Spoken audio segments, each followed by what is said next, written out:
Cut to the chase. This is a brief clip from the YoJoeShow podcast, where we dive into everything: politics, tech, aviation, space, science, health, and medicine. Stick around for conversation that clips right to what matters. I just want to show you a clip here out of Florida. Now, it's Broward County, which is arguably one of the absolute most bluest left-leaning areas in the state. It's very different than the rest of where the you live. Exactly. But let's play this news clip and then just touch on a couple of things, because this is happening across the country. It's just that here, at least, they have the sense that they know if they go on the streets and become violent or block traffic, they'll get arrested. So at least that isn't happening. But let's take a look. Discussion and controversy over immigration and customs enforcement is not confined to adults. Kids are noticing ICE agents arresting people as well. And today, students at one local high school staged a walkout to make a statement. Ari Outzer joins us live from Pembroke Pines with the story. Ari. Well, Juwan, the demonstration happened out here on the football field at Pembroke Pines Charter High School. Hundreds of students came out here chanting anti-ICE slogans. They did what they called a peace walk around the track here, and then they headed back to class, satisfied that they had made a statement. The kids had a mission, a reason to walk out of class and hold a demonstration on the football field. Organizer Aiden Oscar said he and his colleagues wanted to spread awareness of the tactics being used by ICE and CBP agents. You see videos of like ICE agents like terrorizing, and tearing apart families. And when you see that, it's like you can't do anything but just say something, because it really touches me. Because people are telling me in classes like how their uncles and family members are being taken by ICE. The recent events in Minnesota, where federal agents shot and killed 2 people, galvanized the students here at Pembroke Pines Charter High School. Families are being torn apart. People are dying. It's unheard of. This is unhuman. We have the right to speak up, freedom of speech, to speak up for our people. This is wrong. Seeing that happen to people that could have happened to my mom if she never had her papers, it's like a really bad thing. And my family lives in fear and stuff, and it's just very hurtful to see. People aren't safe, and it is not just Hispanic people, it's all people. The demonstration lasted 1 class period, and according to the principal, it was peaceful and organized, and it continued briefly after school. We just want to see people be treated equally, no matter their culture, their race, or anything like that. We're all humans after all. And the principal told me that today's demonstration was not authorized by the school administration, but he also said that he's proud that the kids were able to learn something about the First Amendment, exercise their rights, and they did it without getting in any kind of trouble. We're live in Pembroke Pines. Ari Outzer, NBC 6 News. So NBC was really egging that on with that coverage. That's for sure. They were really rah-rahing that protest. There's no question about that. That's the NBC affiliate here in South Florida. So obviously they are, going to lean things a certain way. So a couple of points.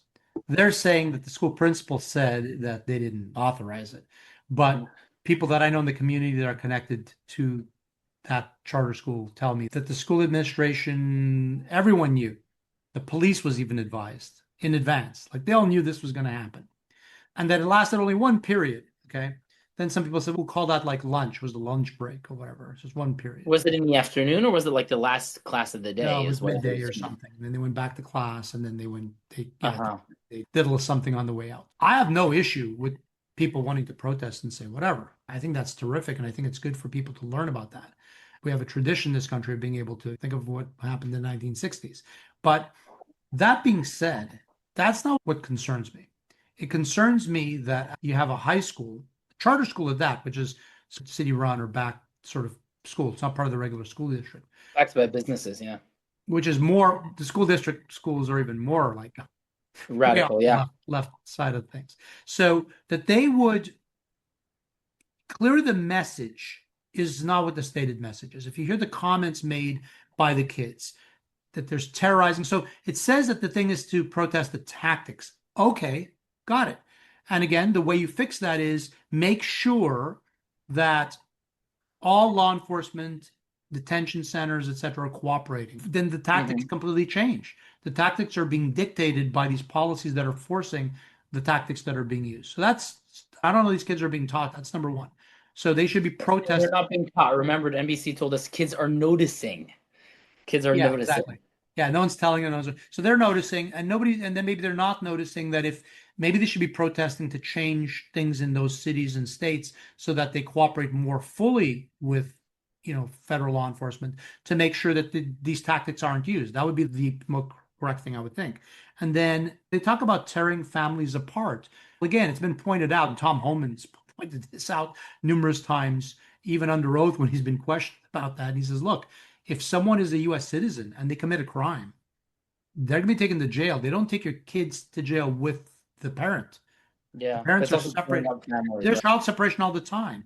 And then the other thing that Greg Bovino brought up in one of his talks was, how come no one's talking about the permanent separation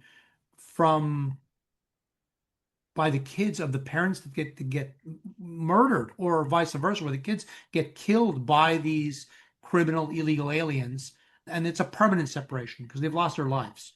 Yeah. Okay. Why is no one more tragic protesting about that? Not to mention that a lot of these families get separated when they enter the United States as well. They enter separate, or some elements of the family stay behind, some elements of the family. Yeah. Family separation happens all the time when they're entering, and that's apparently not a problem. It's only if family separation happens when they're leaving. That's when the problems begin. Also, I noticed that when they were talking about the kid separation, they showed the clip of that kid in Minneapolis who it turned out that his father left him in the car and ran away when he saw ICE coming instead of staying with his kid. So it isn't, and then the ICE just took the kid and returned it to his family. So it's not that ICE the pictures made it seem like ICE is arresting kids. In reality, the father ditched his child in order to run away from the law. I just noticed that clip that they shoved in there as well. Yeah, and the reason that they took custody of the child is they did try to go back to the house, and the people there, I guess, were too scared to open the door, whatever, so they refused to take the kid back in the house. Perhaps they were concerned that was a tactic to get them detained as well, but bottom line is, yeah, they didn't have a choice. They did the right thing. They took the kid apparently to some fast food restaurant and got some food, and rather than commending them. And I got one other thing, 11 years on the Mexican border. The one thing that I find offensive beyond belief is that, again, or just total that people don't get what they're talking about, is there were so many unaccompanied minors that were sent over to this country. Okay, little kids sent over with the coyotes, people that were being paid to transport them to the U.S.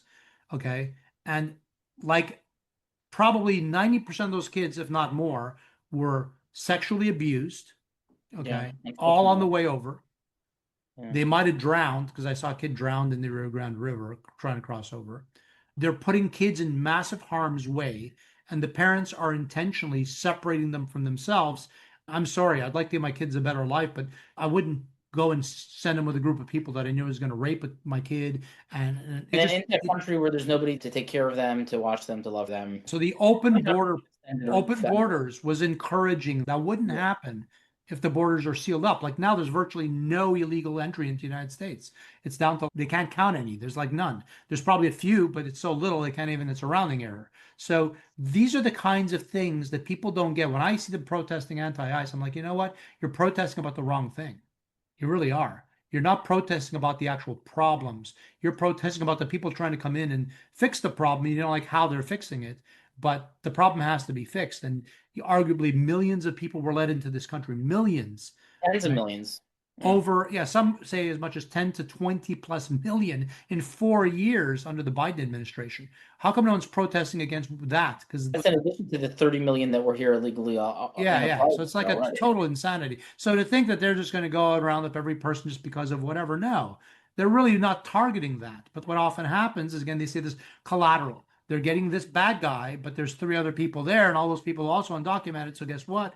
Be careful who you hang out with. Exactly, especially if you're here illegally. And again, we should definitely discuss removing the tens of millions of people who are here illegally, regardless, even if they're not criminals. But going after the criminals, this should be a no-brainer, basically. Obama had given a reasonable sort of framework. Again, there's been, all the presidents have. It just, Congress doesn't act. The idea is, listen, if someone's been here 30 years, has no criminal record, has done nothing wrong. And even Hillary Clinton said the same thing. Hillary said, look, there's got to be a way that they pay back the taxes they owed if they weren't paying, to make things whole. And they can never become a U.S. citizen, but they can have but they can stay as a resident of some under a special program, but their kids would now. So it's for the first generation that comes over, they would still get some special status, but they have to not be criminals, not be this. They have to come. Hillary Clinton always would say they have to come out of the darkness and come forward out of the shadows. So it's been said for years. It just has to be done. But in the meantime, we have to fix the bad stuff that's happening. And illegal aliens are forced to pay taxes anyways. The IRS requires everyone pay taxes, whether they're here illegally or not. And I don't think the IRS ever worked with ICE in the past to say, hey, we just got taxes from so-and-so, and by the way, they're here illegally. But a lot of people, no, but if they're working cash businesses, they're not paying taxes because nobody knows. I'm just saying there's an entire shadow sort of thing going on that nobody knows who makes what money. There are not bank accounts. There's none of that.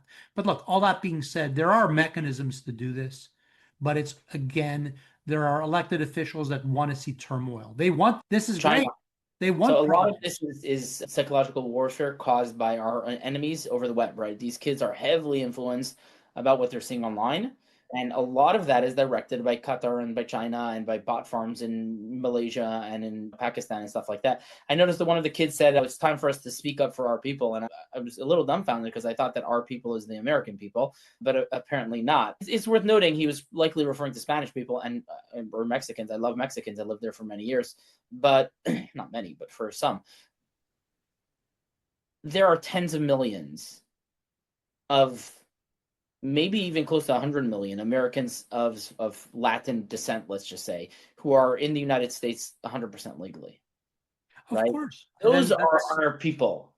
Our people are the criminals who came in over the last 4 years, especially illegally. Our people are the people who are here legally and pay taxes and are good citizens of the country, to which there are tens of millions or maybe even close to 100 million. So that was just a note that I definitely had. Yeah, absolutely. We hope you found our clip segment informative. For more content, be sure to like, comment, subscribe, hit the notification bell, and watch the full episode.